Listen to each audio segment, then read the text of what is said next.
Good afternoon. My name is Billy Howell with Turner International. And while most of the presentations, of course, here focus on buildings, I'm actually going to shift the focus away from buildings in general, at least in a conventional sense. So this is the Statue of Unity, for which I've had the good fortune to work on since 2011, both during the initial design with Meinhardt in Singapore, and then later with Turner International as it has begun construction. This presentation will provide some of the background for the statue, as well as the design and construction challenges and the solutions that went along with those as we started the design. And of course, how the design and construction were mutually linked, as they are in most of our tall building designs from the beginning. So first, some background. The statue is of Sardar Vallabhbhai Patel, and at 182 meters, it will be the world's tallest. To put that into a local context, that's 2 times the height of the Statue of Liberty here in New York. The statue is located in the Indian state of Gujarat, downstream of the Sardar Sarovar Dam in the Narmada River. So please try to remember this picture, because we're going to build it here on this hillock known as Sadhu Island. So contrary to the urban environments we typically deal with in tall buildings, this is in a somewhat remote location, being about a 2-hour drive from Baroda and a 4-hour drive from Ahmedabad. We feel it necessary to credit the client that's here with us today, actually, the executive committee of the Sardar Vallabhbhai Patel Rashtriya Ekta Trust. And it was the trust that appointed the initial design and construction team of Michael Graves and Associates, Meinhardt as the engineer, and Turner International as the project manager and construction manager. This statue was tendered as an EPC contract to L&T, India's largest contractor, just over a year ago, and they have continued with the design and dutifully added to their design team, including other members such as Ram Satar, the sculptor, and Arab Engineering, as well as Woods Baggett as the architect. The statue is currently under construction with the mat foundation rebar starting right now, and the mat expected to be cast in the coming month. So, of course, most of the statues here, most of the buildings here wouldn't have a biographical note. But being that this is a statue of a historical figure, we felt it worthwhile to provide some background on Sardar Patel, the man known as India's Iron Man. And so very briefly, for those unfamiliar with India's recent history, Sardar Patel was a lawyer and statesman from the state of Gujarat, and that's obviously the same state that the statue will be located. He was most well known for uniting the princely states of India during the formation of modern India. And that's also how he got his title of being India's Iron Man, because uniting the princely states with all of the separate rajas and such was not an easy task, requiring someone of an iron will. So also noteworthy was that he was a political prisoner at one time, and he was imprisoned with Mahatma Gandhi. And although they weren't necessarily ideologically eye to eye, they did become friends, and you can see the 2 men conferring in the image on the right. And so as mentioned, the statue will be the world's tallest. And to put that in perspective with some other prominent tall statues around the world, this graphic demonstrates the comparison to those other statues at scale. Some of you may take note of the profile differences, obviously, between the Statue of Unity and the other statues. Most of them have a big, robust base, while the statue actually comes down to exposed feet and providing this much more narrow base, and of course with the robed profile being a larger wind sail area above. Also, someone recently shared this more exciting comparison with me that's now online. And while it is more exciting, the trained eye will note that the other statues are a little bit more in the background and the statue's a little more in the foreground.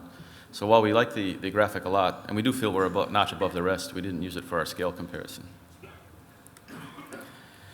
And so the statue will be integrated with an overall development along with the Narmada Dam, with the Sardar Sarovar Dam along the Narmada River.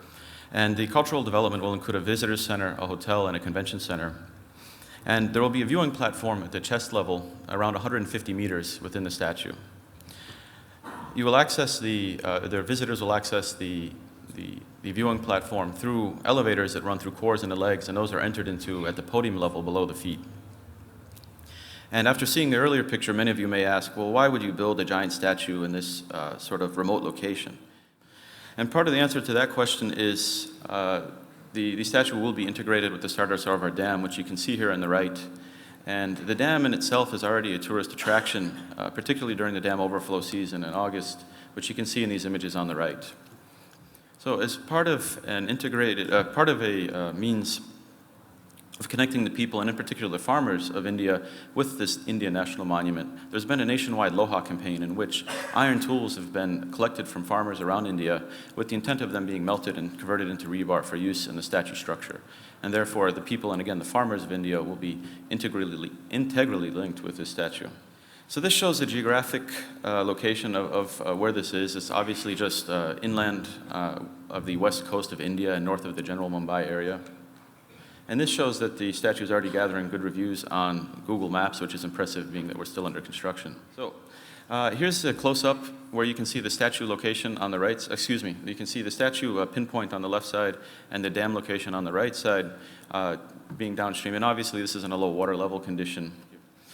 And so with this is a close-up of the statue hillock, again known as Sadhu Island in the center of the river. Again, this is a more enhanced view closer up with a with a high water level condition different from the other image. So, as you can begin to imagine, there's a lot of structural challenges to this, a little different from the normal tall building challenges we're used to dealing with. And so obviously first there's this aesthetic profile, which is essentially of a supersized man. And again, it's a robed profile, it's amorphous, it's asymmetric, and even in comparison to the most modern and daring designs that we see today for buildings, it's obviously very different and unique.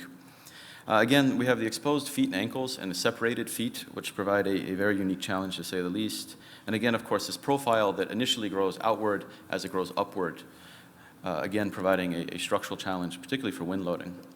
And from the very beginning of the design, we had constructability in mind and how we would build this, especially considering the geographical constraints. And the design criteria actually posed a pretty big challenge to us in that this isn't a conventional building.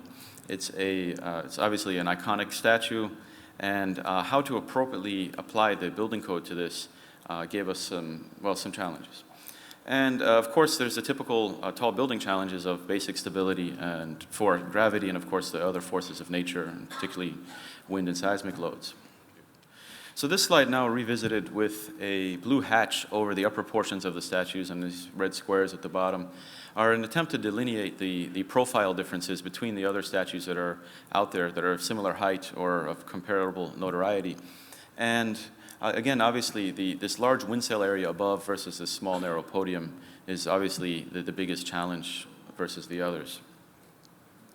You'll note that, obviously, the flowing robes and the big round bases normally conceal a much larger, robust structure to obviously support these in an easier manner.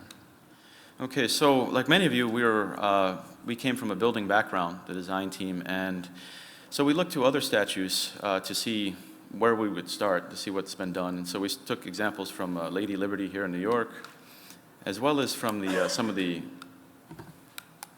big Buddhas in East Asia, and they seem to have the central idea of this center mast, braced steel structural frame with a space frame that came off of the mast in order to support the profile of the statue.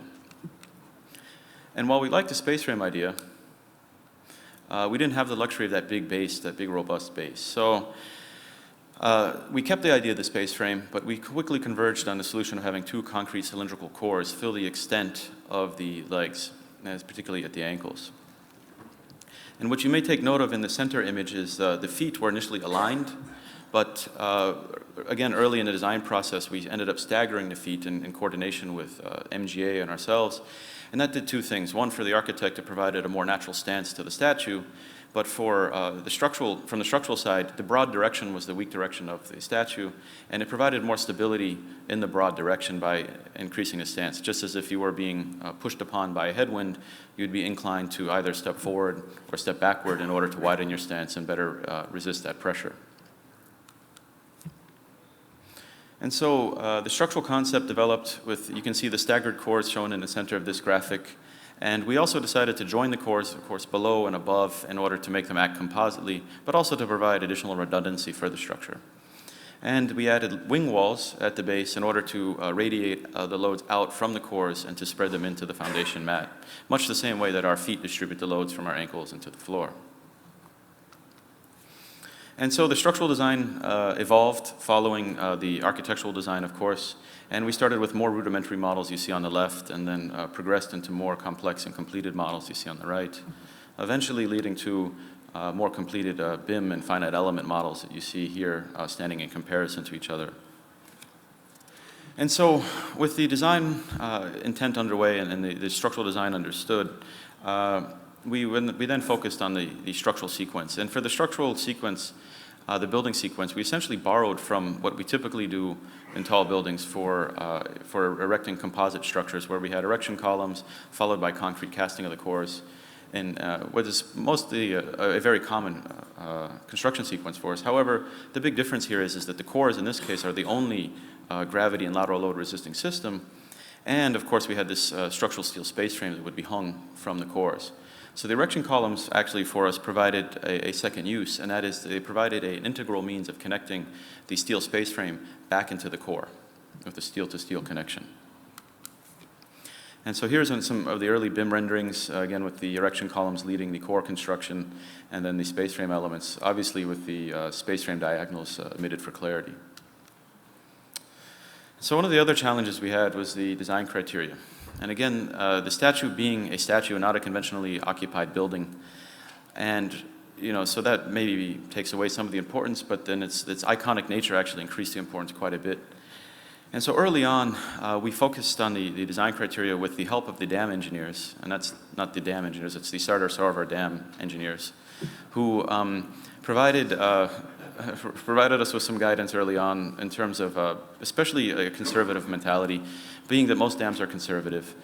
They wanted to have a conservative design life and conservative loading.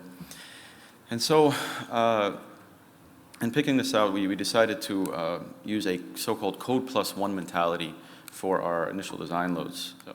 So by code plus one, what we mean is that, for example, here you see that we're per the Indian standards, we're in a zone 3 category.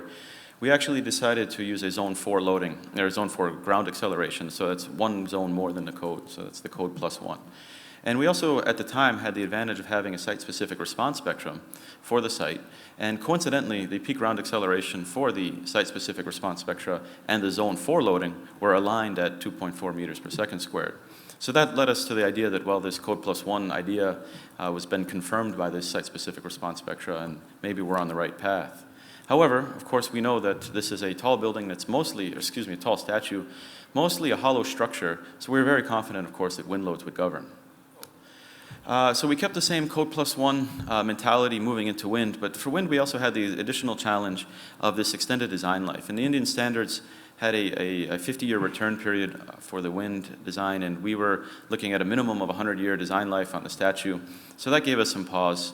Also, given the statue profile was certainly not a normal shape, it was sort of oblong from the side, and it had all these profile in and outs, and we had some concern over some of the what might happen with vortex shedding coming off of the statue profile, particularly in the weak direction of the profile, that it may, with the vortex shedding, start to oscillate in and out, and perhaps that could be the dominant behavior. And so overall, we ended up choosing a very conservative 50 meters per second wind speed, and you can compare that to what Mr. Kim had mentioned, it's 30 meters per second at Seoul Lotte. So those of you know that 50 meters is extremely conservative, of course, but being that there were so many unknowns, and given the iconic statue, we felt that was the solution at the time. And so, thank you. Oops. And there we are. Accordingly, the design wind load, of course, did govern the actual lateral load design, as you see here by the red line on the right side, with the wind load cumulative story shear or base shear adding up to about more than 2 times the seismic loading, and likewise, of course, for the overturning moment, again, about 2 times. And so while we had this conservative wind loading, we did try to do our best to capture the shape and the profile of the statue. And so we did that using some parametric design tools. In this case, we used Rhino along with Grasshopper, and we used Rhino essentially to capture the rough form of the statue. And using Grasshopper, we applied a linear wind load that was applied to the extent of that profile, and we simply rotated the profile within the model, and we extracted the equivalent story shears from that model. And we got a very strange a very strange story profile for the wind loading like this. Obviously very different than we would normally see in a tall building, but this of course, thank you.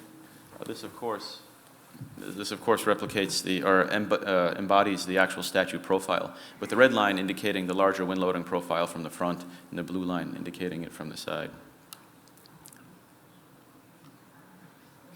And so for lateral drifts, we weren't as concerned because we only had really one occupied floor above the podium, that being the observation deck, which could be closed in the event of an oncoming windstorm, which normally provides some warning.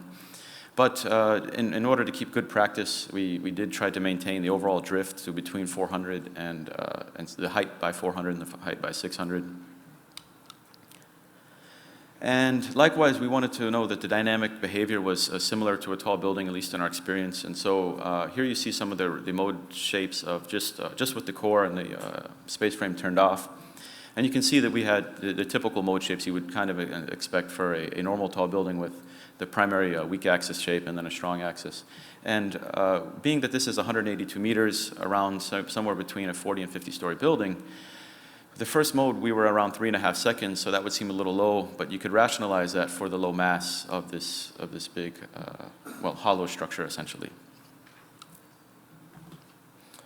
And so we of course optimized the core walls from a thicker 850 millimeters, stepping down incrementally, as you see by the graphics on the left in different colors, up to eventually a 400 millimeter thin wall at the top. And the center graphics shows just some early stress distributions from some earlier models, and we actually did have tensions in the walls, which created a problem getting down to the mat. So again, the wing walls came into play to help distribute those tensions into the foundation mat. And so with the structure largely determined by the use of the cylindrical cores and the staggered cores and the space frame supporting the cladding, we'll move into some of the construction challenges. And the basic construction challenge, of course, is how do you build a 182-meter statue here? Thank you. So just to make things more exciting, the Narmada River is actually full of crocodiles, which we've seen in previous site visits. One more, please. And they do have a reputation for affecting people on the banks. One more time, please. However, luckily, we have the goddess Narmada overlooking us here, standing atop a crocodile at a shrine very close to the site. And so far, she seems to have protected us because we don't have any croc incidents yet, as far as we know.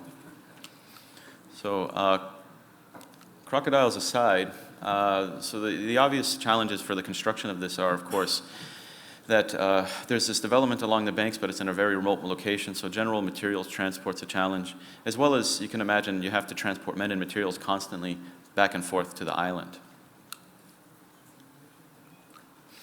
And so this is a macro-scale logistics plan showing the materials flow into the site. And the purple graphic, the purple circle, if you will, on the left side indicates where the site infrastructure camp will be.